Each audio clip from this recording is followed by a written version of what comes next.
Hello दोस्तों, कैसे हैं आप सभी लोग। आशा करता हूं सभी लोग अच्छे होंगे। दोस्तों आज हम इस वीडियो में एक बहुत महत्वपूर्ण मुद्दे पर बात करने वाले हैं, जो कि एक हफ्ते से लगातार स्टूडेंट के लिए सिरदर्द बनी हुई है। वो एक ऐसी हड्डी की तरह गले में फंस गई है, जो कि ना तो निगली जा रही है ना तो उगली जा रही है। दोस्तों, एलपी और जेई का स्टूडेंट इस तरीके से फंसा हुआ है कि ना तो वो इधर का रह रहा है ना उधर का रह रहा है, और उनकी प्रॉब्लम यहाँ तक नहीं रुक रही है।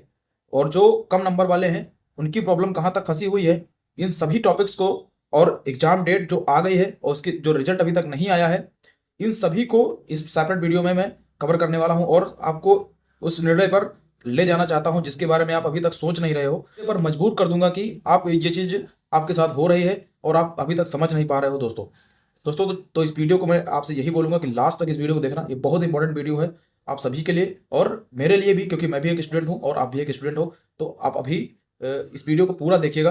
मैं इस जो वीडियो में आपको पूरा बताने वाला हूँ। तो दोस्तों, सबसे पहले हम बात करने वाले हैं कि एलपी सीबीटी 1 का रिजल्ट जो अभी तक जारी नहीं हुआ है, कब तक जारी होगा और कब तक जारी नहीं होगा, इसके बारे में किसी को कुछ पता नहीं है। दोस्तों, हो सकता है कि आज ही आ जाए और हो सकता है कि कल आ जाए।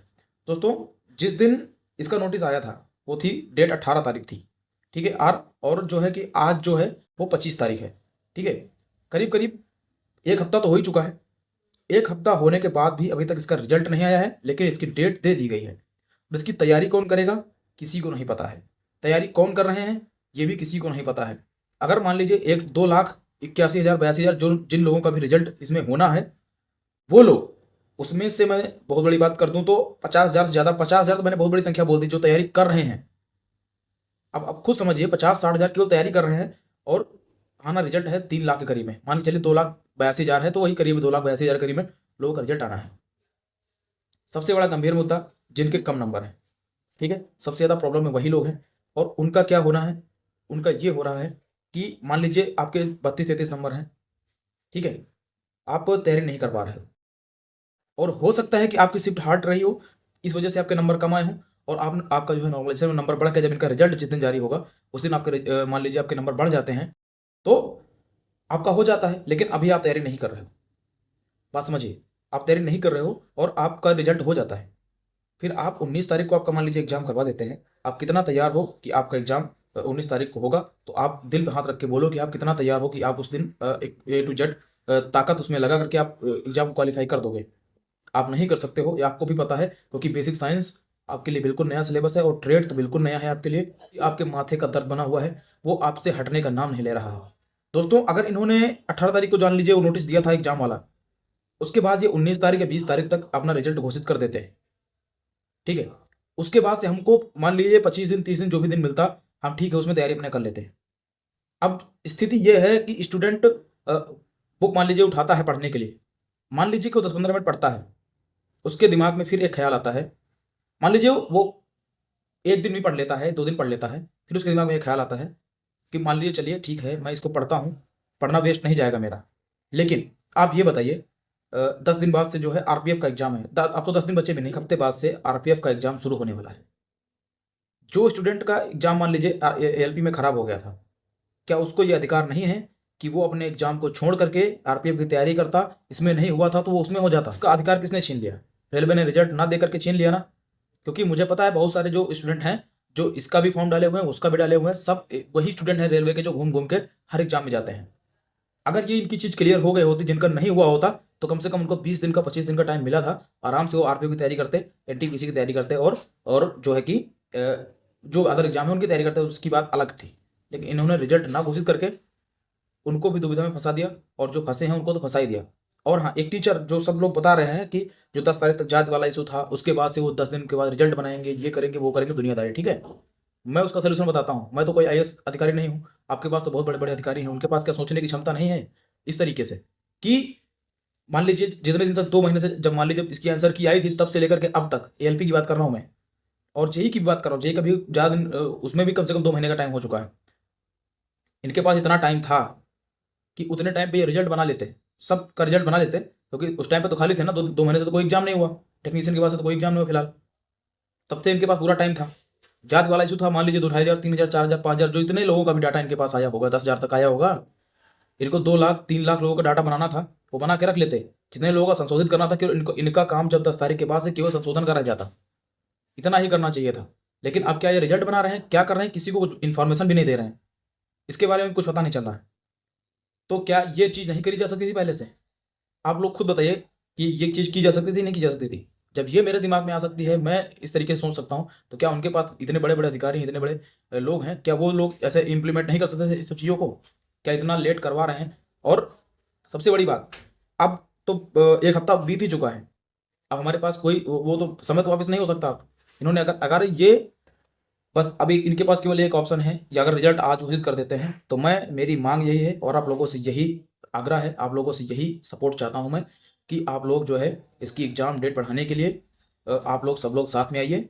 जितने दिन इधर लेट किया है इन्होंने नोटिस देने के बाद से रिजल्ट देने में, उतने दिन की डेट उधर बढ़ा दी जाए। अब ये चाहे 28 तारीख को रिजल्ट दें चाहे 27 तारीख को दें, अगर 10 दिन लेट करते हैं तो 10 दिन इनको डेट बढ़ानी पड़ेगी उधर।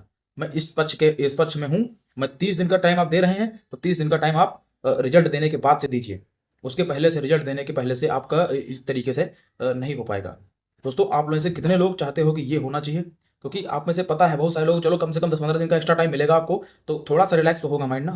अब मान लीजिए 28 तारीख को रिजल्ट देते हैं, आपके पास कितने दिन रह जाएंगे? 20 दिन का टाइम है आपके पास। 20 दिन में आप सब कुछ पढ़ लोगे क्या? हो सकता है आपके 32-33 नंबर रहे, आप पास हो गए, कर लोगे क्या? और जो जो तैयारी कर रहे हैं ना, वो केवल मुट्ठी भर है, ठीक है? और होना आपका भी है उसी में। तो क्या आपका आपका हक छीन लिया गया कि नहीं छीन लिया गया इनके द्वारा? आपका हक छीना गया। आपका हक जब छीन लिया गया तो किसको मिलेगा? वो जो तैयारी कर रहे हैं उन्हीं को मिलेगा ना। बच्चे पूरे नहीं होंगे, 8 गुना जब उसके बाद जब ये CBT 2 का एग्जाम हो जाएगा, तो 8 गुना जो बुलाए जाएंगे उसमें से ऊपर ऊपर के छाट लिए जाएंगे, क्योंकि आप तो शॉर्ट लिस्ट भी नहीं होगे उस लिस्ट में, क्योंकि आपने तैयारी ही नहीं की। ये किसकी गलती है? ये मेरी गलती है या रेलवे के अधिकारियों की गलती है? दोस्तों, इस पर सोचने की जरूरत है आप सभी को। ये बहुत गंभीर बात है। मैं इसीलिए बोल रहा हूँ, कम से कम 10 से 12 दिन, 15 दिन तक इसमें डेट बढ़ाई जाए। जब से इनका अगर ये रिजल्ट डिसीजन से देते हैं उस दिन से, उसके बाद से 30 दिन का टाइम मिलना चाहिए। अब कौन सी एग्जाम डेट उसके बीच में आ रही है, किसके बीच में आ रही है, कोई भी गैप दे करके एक दिन में जब ये एग्जाम करा सकते हैं, तो किसी भी गैप में ये एग्जाम करवा सकते हैं। तो मेरी यही मांग है। आप लोग क्या चाहते हो कि आप इसके बारे में क्या होना चाहिए, और अ, कितने लोग चाहते हो कि यही होना चाहिए? और ये चीज़ सही भी है, क्योंकि स्टूडेंट तैयारी नहीं कर पा रहा है, मुझे भी पता है, आप भी नहीं कर पा रहे हो, और हो सकता है कि आपका रिजल्ट हो जाए, आप सोच भी नहीं सकते हो कि आपका होना है कि नहीं होना है। तो ये हम लोगों के साथ में हो रहा है। आप में से कितने लोग सहमत हैं इस बात से? तो मैं चाहता हूं कि आप कमेंट बॉक्स में अपनी सहमति दर्ज करें। और दोस्तों, बहुत सारे लोग जो हैं ये मुझे बोलते हैं कि आपका चैनल इतना बड़ा नहीं है, जो बड़े बड़े चैनल हैं वो तो कुछ बोल नहीं रहे हैं। कोई नहीं बोलेगा भाई। आप देख रहे हो सब लोग जो है कोर्स बेचने के चक्कर में लूट मची हुई है। एक सिंगल टीचर कोई सामने नहीं आ रहा है जो इस बात को गंभीरता से अपने चैनल पर रख रहा हो सकता है कि कुछ चैनल्स अब इसके बाद से अपनी बात को गंभीरता से रखें, लेकिन मेरा चैनल बहुत छोटा है। मुझे पता है कि आपके सपोर्ट से ही उनका चैनल बड़ा हुआ है। और आप अगर चाहेंगे, अगर आप चाहते हैं कि इसका सपोर्ट करें, तो आप बस इतना करिए, इस वीडियो को ज़्यादा से ज़्यादा लोगों तक शेयर करिए। आपको सब्सक्राइब करना है नहीं सब्सक्राइब करना है ये आपके ऊपर डिपेंड करता है, लेकिन इस वीडियो को शेयर ज़्यादा से ज़्यादा लोगों तक करिए, ताकि इस बात को ऊपर तक पहुँचाया जा सकता है। मैं रेलवे के अधिकारी तो बात तो नहीं पहुँचा सकता, लेकिन जो बड़े बड़े यूट्यूबर्स हैं उन तक आपकी इस वीडियो को मैं पहुँचा सकता हूँ, क्योंकि मेरी वीडियो उन लोगों के रिकमेंडेशन में जाती है, उनकी वीडियो मेरे रिकमेंडेशन में आती है। जब आप बहुत ज़्यादा पुश करोगे वीडियो को, तो जो है ये वीडियो उन टीचर्स तक जाएगी, और हो सकता है कि उनके दिमाग में कुछ थॉट्स आए, और वो बड़े चैनल हैं तो ऑब्वियसली बात है कि उनके पास ऑडियंस ज़्यादा है, तो जल्दी उनकी बात ऊपर तक पहुँच जाएगी। तो ये मैं चाहता हूँ, तो ये आप लोग करिए, क्योंकि आपके सपोर्ट की भी बात है, मेरे सपोर्ट की भी बात है। दोस्तों, यही आपसे छोटी सी रिक्वेस्ट है। अगर आप चाहें तो चैनल सब्सक्राइब कर सकते हैं, सपोर्ट कर सकते हैं। बड़े चैनल कैसे बने हैं आप सभी को पता है, आपके सब्सक्राइबर से ही, आपके सब्सक्राइब करने से ही उनका चैनल बड़ा हुआ है। ठीक है दोस्तों, तो आप अगर आपको लगता है कि मैं आपके पक्ष की बात करता हूँ, आपके साथ खड़ा हूँ मैं, और स्टूडेंट की बात की हित की बात करता हूँ, तब आप मुझे सब्सक्राइब करिए, अदरवाइज मत करिएगा, कोई बात नहीं। और मैं बस यही चाहता हूँ कि आप बस किसी तरीके से इसका जो हल है वो सही से निकल आए, और पढ़ाई में आप लोग लगे रहें, और सभी लोग पढ़ाई में लगे रहिए, क्योंकि मुझे तो नहीं लग रहा है कि इसमें कोई हल निकलने वाला है। अगर ये अपनी मनमानी करते हैं तो उसके लिए भी हमें कुछ ना कुछ तो करना ही पड़ेगा। ठीक है दोस्तों, ट्विटर कैंपेन वगैरह होगा, कुछ भी होगा, जो भी निर्णय होगा वो आगे का वो बाद में लिया जाएगा। फिलहाल अभी के लिए जो मैं बताना चाहता था, मैं आप तक वो बात पहुंचा दी है। और अभी भी आपका कोई डाउट फंसता है या फिर कुछ भी होता है, आप कमेंट बॉक्स में कमेंट करिएगा, मैं आपको उसके बारे में भी रिप्लाई करूँगा। और बस आप चाहता हूँ कि आप बस थोड़ा सा सपोर्ट दिखाइए, और अपनी बात मनवाने हैं। ठीक है, ये होना चाहिए और ये जायज़ है। ठीक है दोस्तों, कितने लोग इस बात का सपोर्ट करते हैं कमेंट में वीडियो को लाइक करना और कमेंट में ज़रूर लिखना। और मैं मानता हूँ कि आप लोग पढ़ाई कर रहे होंगे दोस्तों। तो मिलते हैं नेक्स्ट वीडियो में, तब तक अपना ख्याल रखिए। जय हिंद, जय भारत।